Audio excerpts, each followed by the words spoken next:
Tenemos el 60% de la población adulta sin ningún tipo, población adulta mayor en edad de pensionarse, sin ningún tipo de protección.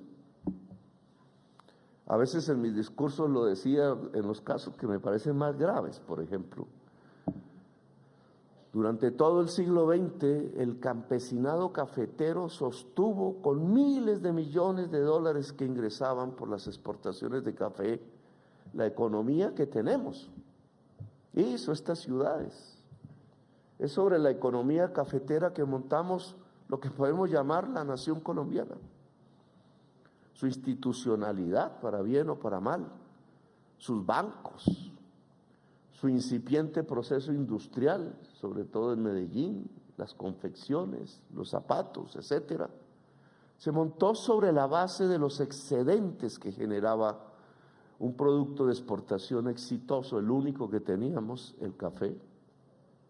Y el café no era producido por grandes corporaciones, ni multinacionales, ni nacionales. La forma de producir el café era el trabajo de un pequeño empresario cafetero, si acaso, de no más de 50 hectáreas, o el trabajo de familias campesinas aún más débiles, produciendo por centenares de miles el café que importábamos, que exportábamos. ¿Dónde están esos campesinos pensionados? Hoy son viejos, hoy no son los jóvenes de los años 70 que crearon el Banco Cafetero y que hasta tuvieron la propiedad de Avianca. Nunca supieron que eran propietarios ni de Avianca ni del Banco Cafetero. Toda esa era una institucionalidad generada con su trabajo, con su riqueza, pero administrada por otros, hasta que privatizaron todo eso. Pero ¿dónde hay? Yo lo he preguntado por todos los rincones por los que andaba en campaña. Oiga, un campesino pensionado. Y entregaron miles de millones de dólares a la sociedad colombiana.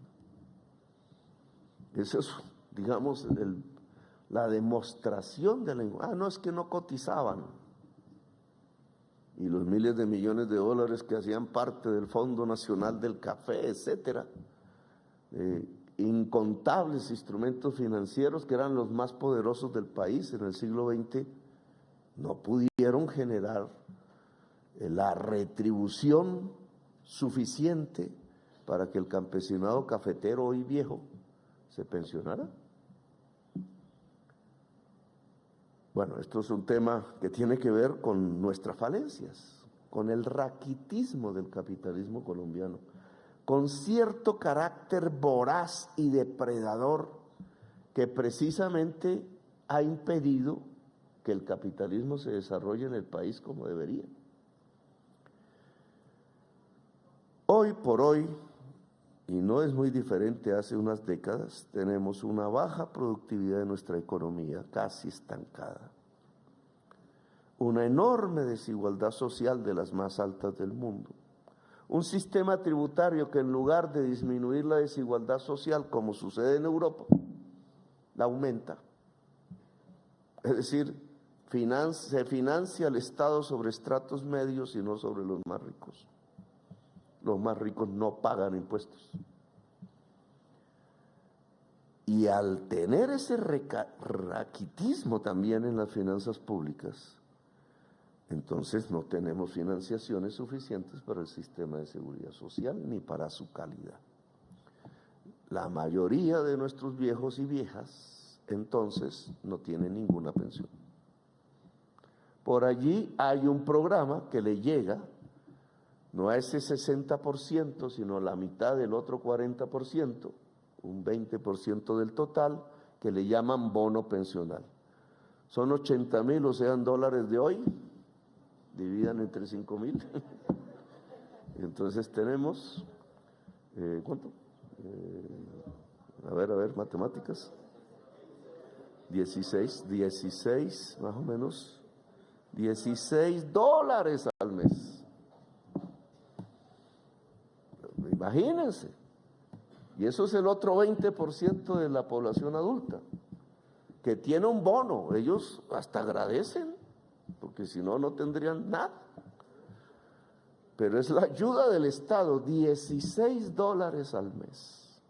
Nos aterramos de otros países del mundo cuando comparan sus salarios, pero nosotros le entregamos al 20% de nuestros adultos mayores $16 mes. Es decir, al 60% cero, al 20% siguiente $16.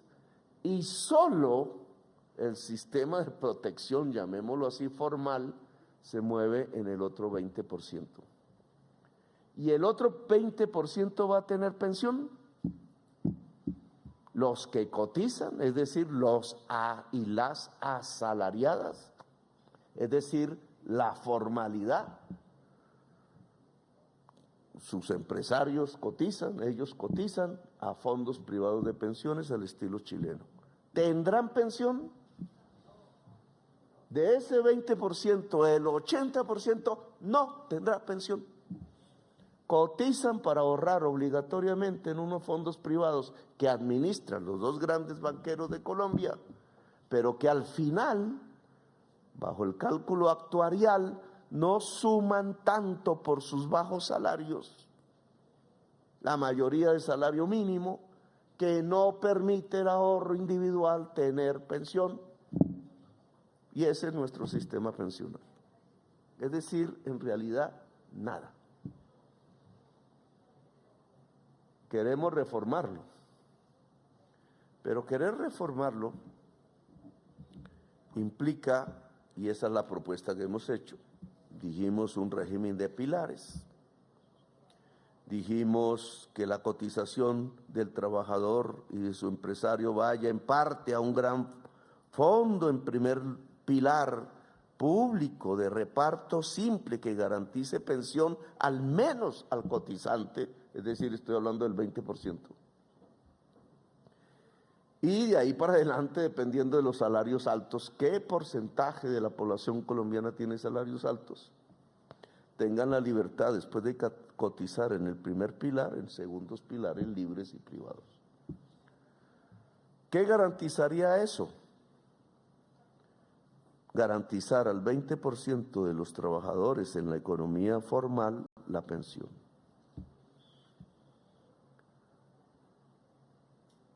Garantizar en el 20%, estoy hablando del total de adultos posibles, que están en la economía formal, pero que hoy en los fondos privados nunca tendrían pensión, también pensión.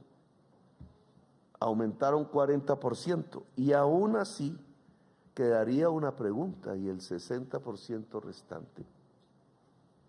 Los cálculos que nosotros hemos hecho es que como el sistema de fondos privados de pensiones no da pensión, pero sí tiene una selección adversa, llaman así los economistas, y es que el joven trabajador, es decir, el que lejanamente se va a pensionar o cree que se va a pensionar, es el que entra al fondo privado, mientras que el viejo trabajador o el que ya tenía el derecho a la pensión se quedó en el fondo estatal, que es el que le garantiza la pensión.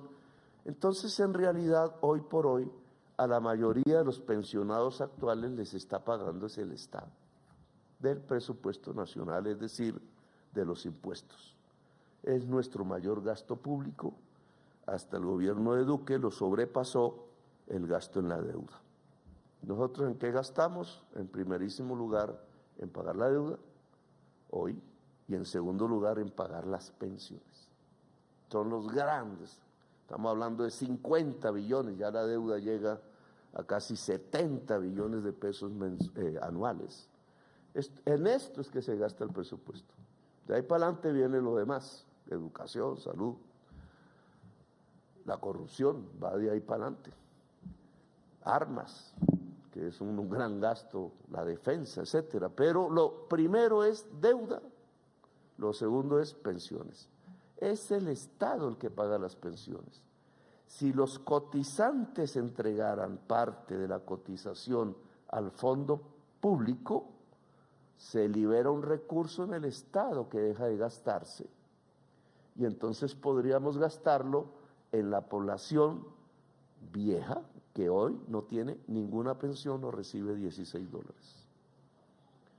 No es mucho, porque hemos hablado de medio salario mínimo, que hoy también, pues de acuerdo a la tasa de cambio, equivale de 100 a $120 mensuales. Pero eso es más de lo que da este sistema. Y cubriría el 100%. Es decir, alcanzar un concepto básico, la universalidad. Lo puede hacer el Estado y la cotización, juntos. Es decir, el modelo Bismarck en cierta forma, pero organizado de manera de pilares, logrando una cobertura 100% a la actual vejez. Contra esto hay críticas, y válidas. No, pero es que la población cada vez va a ser más vieja, o sea que las necesidades cada vez van a ser mayores y entonces el sistema no es sostenible. Que es cierto, ¿cierto? En 20 años, en 30 años tendremos un mayor porcentaje de población vieja, pero tiene una respuesta que ya remite a la economía y al modelo económico que tenemos. Es que eso depende de la productividad.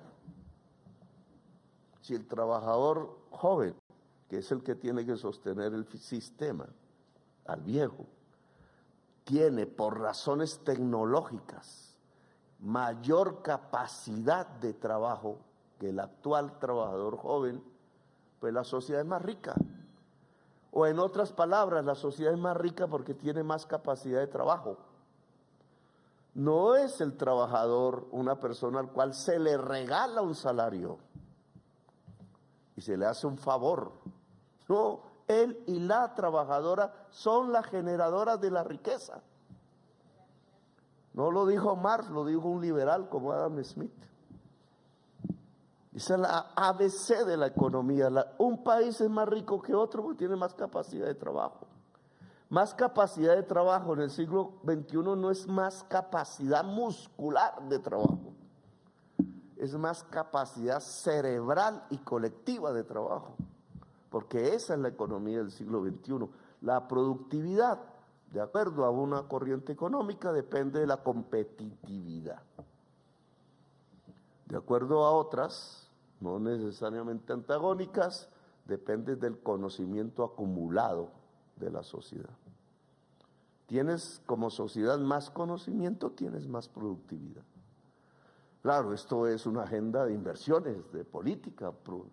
Si la productividad depende del conocimiento, entonces hay que invertir en el conocimiento. Y si esto se da durante décadas, porque no es de la noche a la mañana, se puede sostener un sistema pensional de cobertura universal, así la población envejezca. Pero entonces las inversiones prioritarias se van volviendo otras a las que estamos acostumbrados. Inversiones estatales en el conocimiento, inversiones estatales en la seguridad social, ayudados por cotizaciones privadas del mundo privado de la economía. Pero no es el mundo privado de la economía sosteniendo sin el Estado un sistema de seguridad, o no es la creencia de que la productividad y el bienestar social se alcanzará sin el Estado. Y como el Estado se financia, entonces volvemos a la misma discusión de siempre. ¿Quiénes financian el Estado? ¿Los pobres o las fortunas más importantes en la sociedad? Alguien diría, sí, los pobres y los ricos, sí, pero ¿qué tanto en porcentaje descargamos la financiación del Estado en los sectores trabajadores y de los pobres?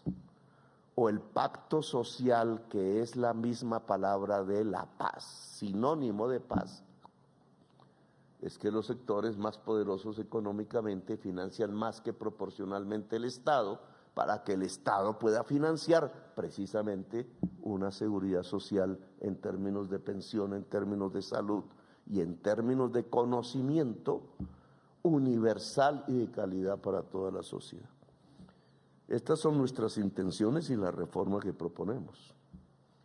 En el mundo formal creemos que hay que lograr igualdad salarial entre el hombre y la mujer. En el mundo formal creemos que el contrato de prestación de servicios no laboral que encubre una relación laboral de manera mentirosa solo para sobreexplotar al y a la trabajadora debe pasar a la historia y que debemos volver a relaciones laborales pactadas y que eso va a acabar la economía, que va a acabar la economía. Pues yo lo que veo es que las economías más desarrolladas tienen salarios más altos que nosotros. Allá podrá haber la discusión, tienen hoy salarios más altos que hace 15 años. Allá podrá haber una discusión muy interesante de la vida política. La riqueza generada por altas productividades va más a la gente que trabaja o va más a los dueños del trabajo. El salario relativo está disminuyendo en el mundo, la desigualdad social está aumentando en el mundo. Miren estas paradojas y termino con esto. Cuando se mira a largo plazo, no en el corto plazo. Hoy la prensa está mirando a ver si llegamos a 5.000. Y está mirando si cada minuto ahí para poner el titular. Pero la economía se mide en largos alientos, digamos. Después de la Segunda Guerra Mundial y hasta 30 años después, 1975, las sociedades desarrolladas gozaron de sus mayores niveles de igualdad social. La consigna de la Revolución Francesa se hizo realidad, fue ahí, en esa época. 1945 les costó 50 millones de muertos llegar a ese momento histórico, porque tuvieron que derrotar a Hitler. Y los empresarios tuvieron que darse cuenta que su aliado no era Hitler, sino los trabajadores. Y los trabajadores tuvieron que enguerrillerarse para derrotar a Hitler. Y los rusos tuvieron que aliarse con los gringos para derrotar a Hitler. Una historia diferente a la de hoy. Pero todo eso pasó y derrotaron el fascismo. Y de ahí surgió el momento más estelar de la democracia dentro del capitalismo. Los 30 años gloriosos, le dicen. Bueno, fueron años de mucha igualdad social en ese mundo y de mucha prosperidad económica. Es decir, aquí en la historia, no en la nuestra colombiana, sino en la de Europa y la de Estados Unidos y la del Japón, es sinónimo en la historia durante 30 años, equidad social y prosperidad económica. Ahora miren lo que sigue en los 30 años después, en estos que vivimos. Europa es profundamente desigual socialmente hoy. A punta de impuestos logran mayores equidades. Y Estados Unidos ni se diga. Los libros de Piketty lo único que hacen es retratar y decirnos, oiga, es que llegamos a la misma desigualdad social de 1913. Nosotros nunca hemos salido de la desigualdad social. No sabemos qué es equidad social. Ningún colombiano tiene en sus genes, desde que llegaron los españoles, ni menor idea qué significa una sociedad equitativa. Siempre hemos vivido en desigualdad, en sociedad de castas. Tan de castas somos que aún las personas que tenemos sangre indígena, creemos que los indígenas son para botar al basurero. Y que si una señora de color negro llega a ser vicepresidente es una gran desgracia de la nación. ¿Cómo será la mentalidad un esclavista de la sociedad colombiana? Y se cree que es lo normal, creen que así piensa la gente en el mundo. Encerrados dentro de nuestro ombligo, sin darnos cuenta que estamos viviendo es un racismo que solo es heredad de los tiempos de la esclavitud y que no es de los tiempos modernos. Pero vuelvo al tema, hoy hay desigualdad social en el mundo desarrollado. ¿Y qué es lo que tienen en la economía? Crisis y estancamiento. O algún país de estos ricos del mundo, hoy desigual socialmente a través de las reformas que hicieron a partir de los años 80, puede decir que no está estancado económicamente? Desde el año 2008. Y entonces se ha vuelto sinónimo también el que la inequidad social trae estancamiento económico. Y esto es una ruptura del paradigma, pero es la realidad misma la que nos lo dice. ¿Queremos ser prósperos económicamente en Colombia? Todos lo queremos, vivir mejor. Pues para poder vivir mejor, para poder ser prósperos económicamente, para ser más ricos, tiene que haber más igualdad social. Y esa es, digamos, la promesa programática de este gobierno. Gracias, muy amables por haberlo escuchado.